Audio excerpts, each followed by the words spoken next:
RESISTOR here real quick. Got the capacitor or the resistor in it.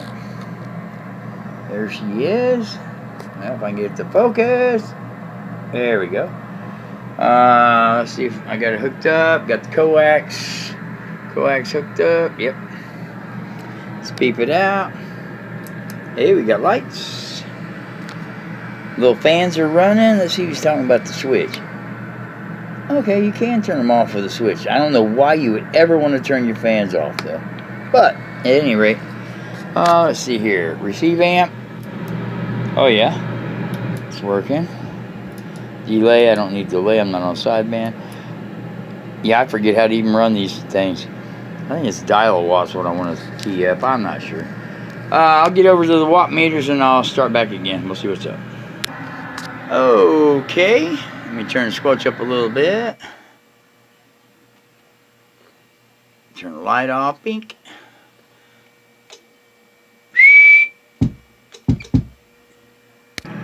Alright, still haven't got her all dialed in yet. I have to call BBI on it tomorrow. Everything works, but we're still not getting the input to go through to drive the amp. So that's what I hate about circuit boards that are traces. You're talking about something that's thinner than a freaking cat hair that has to support the whole function of what you're trying to do. Little traces. I'm used to something like this, where it's pretty flat out and open.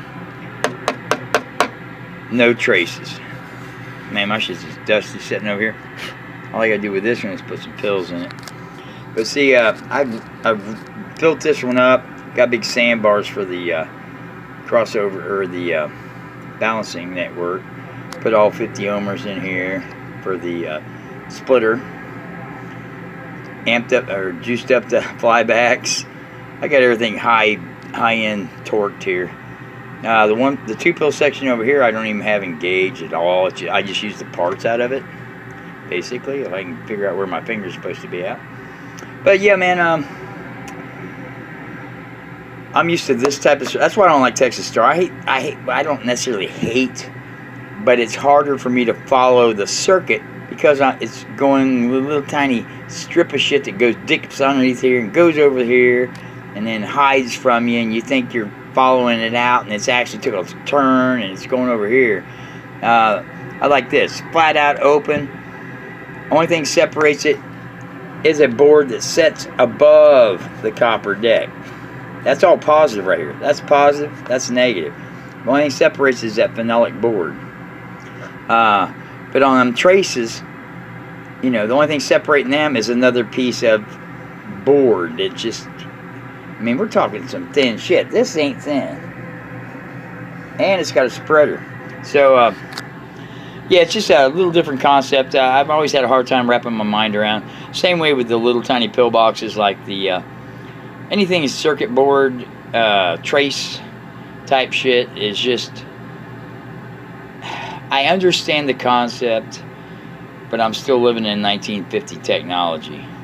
So we're gonna get her figured out, though. I got to call some people tomorrow, and we're gonna see if we can't figure out which little deal here. See what I'm talking about?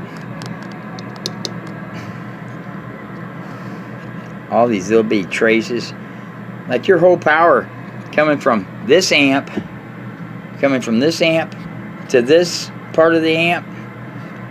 Output comes down, runs down this little bitty trace, comes over, goes through the combiner with a balancing resistor, comes across, goes in, and it catches the output of the first stage.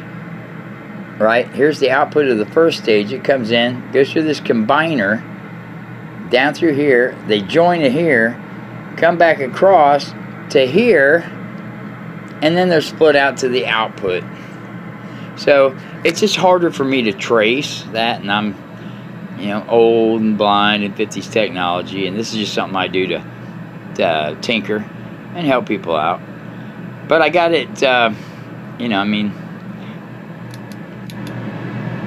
fans working, preamp works, all the lights work. Looks like it should be kicking ass. but it's just not talking. It still could be the relay, because it does key. The relay keys, but when it unkeys, of course you have, it goes to pass through. Pass through just goes right through. The relay kicks it through the biasing circuit. Anyway, all right, man. Just letting you know, weed killer.